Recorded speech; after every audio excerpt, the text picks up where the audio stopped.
Postavím, neviem, či sa mi postaví. Tak ma na to ešte si to premyslím. Co? Co si premyslíš?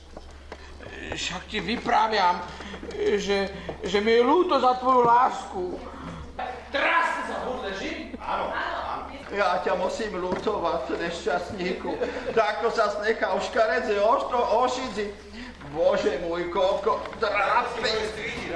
trápenia nás ešte čeká. Bože, jak mi brní, to sa nedá vydržať. Žiadny chlap to nemôže vydržať. No a toto ti prevede tvoja vlastní žena?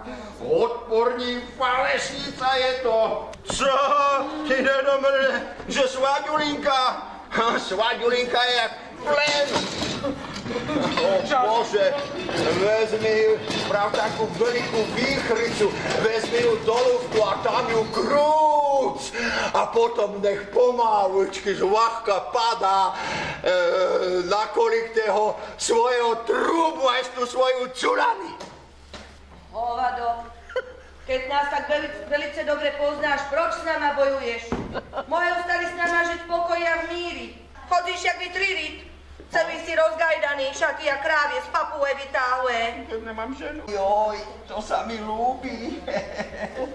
Jej. Však kvôli tebe som taký rozgajdaný. Konečne vypadáš jak kua. Ľudma. Budeme sa tady oblitovať. Nevypravdej, však sa ti to ľúbi.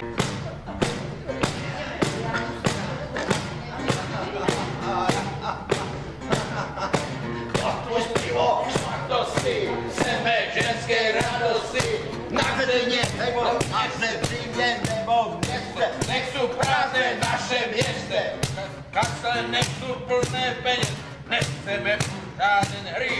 Eura sú pro všetkých, dokiaľ máme všetky dáme, tak Gréci sú boháči, každý nechci bohatstva, na chápe a na pláči. Kopce plné korytá, však ma to jest nepýta. No, tak mi na steno.